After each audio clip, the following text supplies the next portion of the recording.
Hello everyone, और आज हम पढ़ेंगे क्लास 6 की एनसीईआरटी मैथ्स का चैप्टर 2 एक्सरसाइज 2.2 से क्वेश्चन नंबर 7 करेंगे। ओके, सो ये क्वेश्चन बहुत इंटरेस्टिंग होने वाला है। तो आइए चलिए देखते हैं इस क्वेश्चन में क्या है और इस क्वेश्चन में हम क्या समझेंगे, क्या सॉल्व करेंगे। तो उससे पहले मैं आप सभी लोगों को बता दूं कि आप लोगों को क्या करना है, समझना है कुछ प्रॉपर्टीज के बारे में, जो कि है सबसे पहले कम्यूनिटेटिविटी। ठीक है, तो कम्यूनिटेटिविटी कौन सी मतलब अजीब तरीके की कम्यूनिटेटिविटी। तो इसको अभी हम लोग समझ लेंगे। ये एक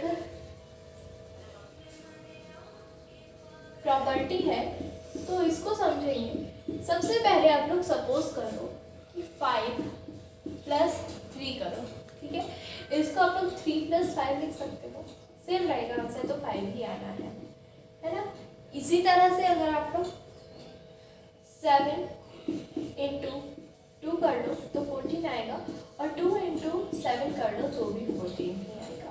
दैट मीन्स इसका मतलब हम क्या समझे, कम्यूनिटेटिविटी क्या करता है, अगर हम लोग उसके नंबर को रिप्लेस करते, कोई भी नंबर है, जैसे मैंने अभी आपको एग्जाम्पल दिया, प्लस में 3 + 5 क्या वही आंसर आएगा, 5 + 3 में भी वही आंसर आएगा। यानी कि हम जगह चेंज कर देते तब भी उसमें कुछ भी चेंज नहीं होता है। तो ये अप्लाई किस किस में होता है, ये होता है एडिशन में, सब्ट्रैक्शन में, एडिशन और मल्टीप्लिकेशन में होता है, सब्ट्रैक्शन में नहीं होता है, एंड ना ही डिवीजन में होता है। आप करके देख लीजिए, नहीं होगा। ठीक है, तो मैं अभी आपको एक और एग्जांपल दे देती हूँ। ठीक है, तो यहाँ पे हम लोग सब्ट्रैक्शन का देख लेते हैं। ठीक है, तो यहाँ पे सब्ट्रैक्शन में हम लोग 7 - 5 करेंगे तो कितना आएगा हमारा 2। ठीक है, तो अब हम लोग 5 - 7 करेंगे तो कितना आंसर आएगा -2। तो डिफरेंस दिख रहा है ना, -2 हो रहा है। इसका मतलब ये सब्ट्रैक्शन में नहीं हो सकता ना। सेम हम लोग कर लेते हैं डिवीजन में। ठीक है, तो यहाँ पे आप लोग क्या ले लो, यहाँ पे ले लो और 2 डिवाइडेड बाय, यहाँ पे है कि 14 डिवाइडेड बाय 2, आंसर क्या आएगा 7 आएगा। अब इसी तरह से हम लोग 2 डिवाइडेड बाय 14 कर ले, आंसर कुछ भी नहीं आएगा, स्ट्रॉन्ग हो जाएगा। तो इसका मतलब है कि ये डिवीजन में नहीं होता, सब्ट्रैक्शन में नहीं होता, बाकी एडिशन और मल्टीप्लिकेशन में होता है। नाउ अब हम लोग नेक्स्ट देखते हैं कि डिस्ट्रीब्यूटिविटी क्या होता है। अब हम लोग देखते हैं डिस्ट्रीब्यूटिविटी, तो यहाँ लिख लेते हैं डिस्ट्रीब्यूटिविटी। ठीक है, नाउ अब इससे आप क्या समझते हो, हम इसको डिस्ट्रीब्यूट करेंगे। जैसे कोई चीज़ आप डिस्ट्रीब्यूट करते हो, ठीक है, जैसे लाइक टीचर ने आपकी कॉपी सबमिट की और फिर जब आपको कॉपी दी तो डिस्ट्रीब्यूट इसे करना कहते हैं, राइट। तो अब हम लोग समझेंगे। तो डिस्ट्रीब्यूटिविटी का आपको थोड़ा सा मतलब आई होप समझ में आ गया होगा। इसको और क्लियर करेंगे तो जैसे कि आप 105 को कैसे लिख सकते हो, 100 + 5 से लिख सकते हो, राइट। ऐसे हम लिख सकते हैं इस नंबर को, या फिर आप 100 को भी जैसे हम लोग यहाँ ले लेते हैं, थोड़ा सा ढंग से लिखते हैं ताकि आप लोग को और क्लियर हो सके। ठीक है, अब आपने ले लिया 105। ओके, 105 को आप लोग 100 + 5 लिख सकते हो, राइट। और 100 को भी आप लोग 50 + 50 लिख सकते हो, और 5 को 2 + 3। ठीक है, अब 50-50 को भी आप लोग बांट सकते हो, 25 और 25 + 25, फिर आएगा 25 + 25। सिमिलरली 1 + 1 कर सकते हो, हम 2 + 1 कर सकते हैं। इससे 25 को सिमिलरली हम और पार्ट्स में डिवाइड कर सकते हैं। तो इसका मतलब हम क्या समझ रहे हैं, इससे ये समझ में आ रहा है कि इसको डिस्ट्रीब्यूट करते हैं। कोई भी नंबर, छोटा सा नंबर है आपका, कोई भी बड़ा नंबर है, उसको हम लोग और भी ज़्यादा एक्सपेंड करते हैं। ठीक है, जैसे लाइक आप लोग 252 ले लो, इसको भी आप लोग अलग अलग पार्ट्स में डिवाइड कर सकते हो। जैसे लाइक इसको 3 पार्ट्स में, 4 पार्ट, जितने में भी पार्ट आप करना चाहते हो कर सकते हो।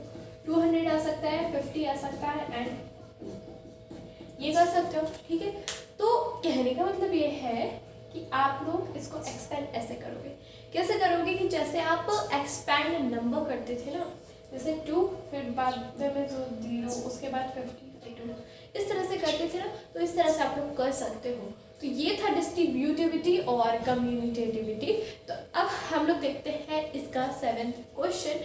इसको समझना ज़रूरी था वरना एक्सरसाइज समझ में नहीं आती। तो आइए चलिए स्टार्ट करते हैं और समझते हैं कि हमें इस एक्सरसाइज में क्या। Okay, so now let's start with this exercise. इस एक्सरसाइज में आपको मैच द फॉलोइंग करना है।